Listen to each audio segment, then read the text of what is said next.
Hey folks, Dale here, and this is my review of the new Marvel Studios film Guardians of the Galaxy, the 10th installment in the Marvel Cinematic Universe.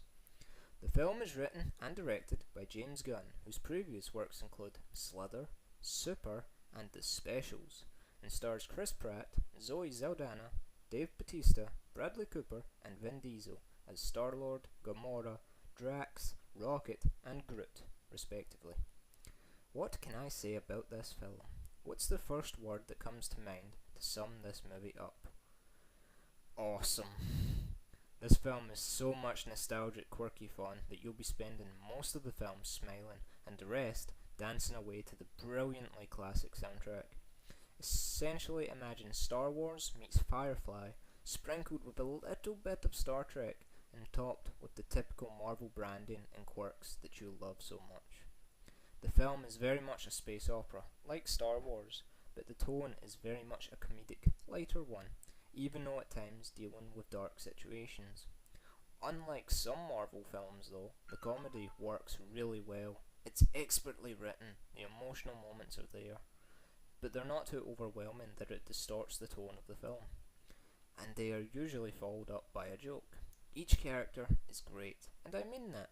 The team is brilliant. Star-Lord is by far the most fleshed out and relatable, but that doesn't mean the others are left out in the cold, not at all. In fact, Rocket steals the show, easily being the best character in the film. You just can't help but watch him, and love watching him, even when he's being a douche. It's very much the Heath Ledger Joker effect. Groot is very much the Chewbacca of the film. Doesn't say much, but he's the heart and soul of the group and the film in general, which is saying a lot considering we're talking about a walking tree. Gamora has a fascinating backstory that I do hope we see more of in the upcoming sequel, and she has an interesting connection with several characters in the film. I very much liked her role and her dynamic with Chris Pratt's Star-Lord. Speaking of, Chris Pratt is phenomenal in this. He's very much the Luke Skywalker of this universe, except he's the Luke Skywalker post A New Hope, where he's blown up the Death Star. He's young, he's cocky, he's trying to get the girl, and he's trying to be Han Solo basically. That is Star-Lord in a nutshell. Rocket though is the true Han Solo, I'm telling you. The weakest part of the group is probably Drax, who I liked, but it took me a lot longer to connect with him and develop any kind of attachment with his character, which is odd considering he's perhaps one of the more tragic characters. The film has a lot of exposition in it, much more than I thought it would going in. It reveals to the audience much of the ongoing larger story arc that we've seen throughout most of the Marvel movies pertaining to the Infinity Stones and Thanos, who does show up in this, played by Josh Brolin, and I very much loved his scenes. The villain in this, Ronan, is nothing compared to Thanos, and you can tell with the underlying menace that just exudes from Thanos. Think of Thanos in these films as like the Emperor from Star Wars. He's the ultimate villain, the true big bad, and he'll watch from afar. These little events happen, but they're completely beneath him. But when he chooses to get involved, you better prepare and get ready. Now let's get to some negatives, shall we? The film's plot is a bit cookie cutter, I'm not going to lie. There's not much depth to it. It's nothing too complex or interesting, to be honest. It's really just an excuse for these characters to get together, and to be honest, I personally kind of give it a pass for that, because this film really isn't about a plot, it's about these characters.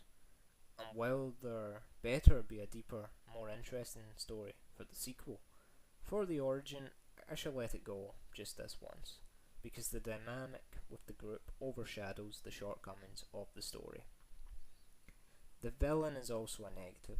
Not much is given or shown of Ronan. He really doesn't have much of a role in the film.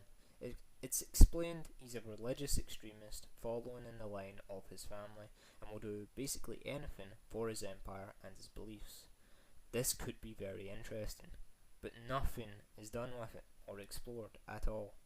At the end of the day, he's a bad guy doing bad things just because he's a bad guy.